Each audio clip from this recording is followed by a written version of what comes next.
City news वसा जनसेवेचा।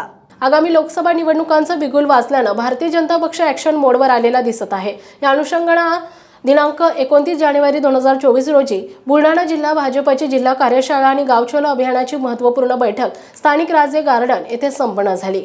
बैठकीस मार्गदर्शक म्हणून प्रामुख्याने भाजपा प्रदेशाचे नेते दिनेशजी सूर्यवंशी, भाजपा प्रदेश उपाध्यक्ष माजी आमदार चैनसुखजी संचेती, लोकसभा प्रमुख माजी आमदार विजयराज शिंदे, जिल्हाध्यक्ष डॉक्टर गणेशजी माटे, माजी आमदार तोतारामजी कायंदे, लोकसभा समन्वयक मोहनजी शर्मा, लोकसभा विस्तारक संतोषजी देशमुख इत्यादी मान्यवरांची उपस्थिती होती। बैठकीस मार्गदर्शन करताना दिनेशजी सूर्यवंशी यांनी जिल्हा कामकाजाचा आढावा घेत आगामी लोकसभा निवडणुकीसाठी 400च्या वर जागा जिंकण्यासाठी भाजपा सज्ज झाली असून त्यासाठीचा पाया असणारा बूथ मजबूत करण्याच्या सूचना पक्ष पातळीवरून देण्यात आल्या।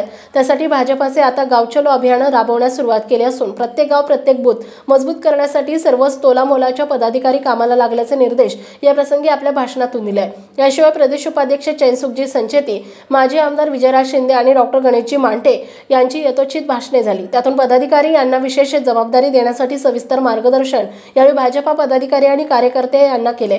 यावेळी बुलढाणा शहर आणि तालुक्यातील विविध मान्यवरांनी लोकसभा प्रमुख विजयराज शिंदे यांच्या नेतृत्वावर विश्वास ठेवून उपस्थित मान्यवरांच्या हस्ते भाजपाचा रुमाल गळ्यात घालून भाजप पक्षात जाहीर प्रवेश केला। यामध्ये बुलढाणा तालुक्यातील आध्यात्मिक आणि धार्मिक क्षेत्रात काम करणारे लोक कलावंत प्रमोद दांडगे, लोकशाहीर हरिदास खांडेभराड, कलावंत भारत सोनवणे, भजनी कलावंत अशोकभाऊ इंगळे, ज्येष्ठ कलावंत काशीराम निकम, अरुणगिरी पुरुषोत्तम दांडगे, श्री समाधान तोटे, सुभाष सोनवणे, हर्षल चव्हाण, हरिभक्त पारायण, देविदास जाधव आणि त्यांचे इतर सहकारी यांचा समावेश आहे। तसेच बुलढाणा शहराध्यक्ष अनंता शिंदे यांच्या मार्गदर्शनात बुलढाणा शहरातील रामेश्वर लवंगे, सुनील शिंदे, शेख अनीस, संजय सुरडकर, संजय शिंदे, विलास सोनवणे, सौ उषाता इंगळे, पूजा विधाते, शीला भालेराव, सुनीता पंडित, स्वाती हिवाळे आणि इतर 40 ते 50 जणांनी जाहीर प्रवेश केलाय। यानंतर घाटावरील विधानसभा मतदारसंघ निहाय पदाधिकारी यांच्या बैठका घेण्यात आल्या आणि त्यांना मान्यवरांनी उचित मार्गदर्शन आणि सूचना केल्या। या बैठकीत जिल्हा सरचिटणीस सर्व गजानन घुले, देविदासजी पाटील, यशवंत पाटील, विधानसभा प्रमुख चिखलीचे सुनीलजी वायाळ, मेहकर विधानसभा प्रमुख प्रकाश गवई, भाजपा ज्येष्ठ नेते माजी नगराध्यक्ष गोकुलजी शर्मा, प्रदेश प्रतिनिधी दीपकजी वारे, महिला मोर्चा जिल्हाध्यक्ष सिंधुताई खेडेकर यांसह आजी माजी लोकप्रतिनिधी, जिल्हा कार्यकारिणी सदस्य, सर्व मंडळाध्यक्ष, सर्व आघाडी मोर्चा प्रकोष्ठ, जिल्हा पदाधिकारी, तालुका सरचिटणीस यांसह प्रमुख पदाधिकारी यांची मोठ्या संख्येने उपस्थिती होती। City news Buldhana. येणाऱ्या कालावधीमध्ये 2/3 त्याच्यापेक्षा जास्त मोबत घेऊन तुम्हाला आम्हाला हा पाक ऑक्युपाईड काश्मीर करायचा आहे, कॉमन सिव्हिल कोड करायचा आहे। अनेक गोष्टी अशा आहेत की ज्या अजूनपर्यंत राहिलेल्या आहेत, त्या अजूनपर्यंत राहिल्या आहेत। म्हणून 400 पार करणार आहे, 302 वर भागणार नाही आहे। आणि 400 पार जर करायचं असेल मित्रो तर हे मुद्दे तुम्हाला आम्हाला जाऊन समजावे लागणार आहे। आणि केवळ आम्ही भावनिक आव्हान करत नाही, सांगावं लागणार आहे की हे उज्ज्वला गॅस होते त्या ठिकाणी 22 जानेवारीला तर त्यांना राजऋषी म्हणून संबोधल्या गेलं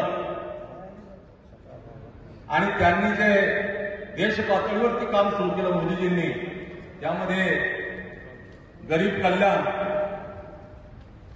महिला वर्ग, युवा आणि बेरोजगारी या संदर्भामध्ये फार मोठ्या प्रमाणावर आणि शेतकरी सन्मान, शेतकऱ्यांसाठी फार मोठ्या प्रमाणावर जे काम केलं।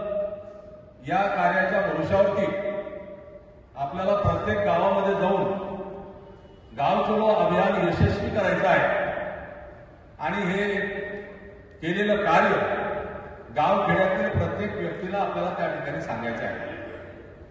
दिनेशजींनी मला आता एक सूचना नेतृत्वात जेही काही निर्णय झाले हे प्रत्येक निर्णय या देशातल्या प्रत्येक जाती धर्माच्या माणसासाठी झाले। हे काही फक्त हिंदूसाठी का मुस्लिमासाठी का मागासवर्गीयासाठी का ख्रिश्चनासाठी का शिखासाठी म्हणून झाले नाही। जेही नियम झाले असतील, जेही सवलती दिल्या गेल्या असतील, ज्याही योजना आल्या असतील त्या प्रत्येक जाती धर्मासाठी आलेल्या आहेत। आणि म्हणून आपण 2024चा जो महाविजय, या महाविजयाकडे पुढे जात असताना गाव चलो अभियान हे अत्यंत महत्वाचं असं अभियान आहे। आताच दिनेशजी यांनी सांगितलं की भारतीय जनता पक्षाच्या 2024च्या महाविजयामध्ये हे शेवटचं अभियान आहे। या अभियानानंतर आता निवडणुकीलाच आपल्याला तुम्हाला आम्हाला सामोरी जावं लागणार आहे। आणि म्हणून अबकी बार 400 के पार हा जर स्लोगन, हे जर वाक्य तंतोतंत आपल्या सत्तेमध्ये उतरायचं असेल तर प्रत्येक पदाधिकाऱ्यांनी येणाऱ्या काळामध्ये काम करण्याची गरज आहे. दिनेशजी, आमच्या जिल्ह्याची एक मागणी आहे. आमच्या जिल्ह्यातील हा बसलेला कार्यकर्ता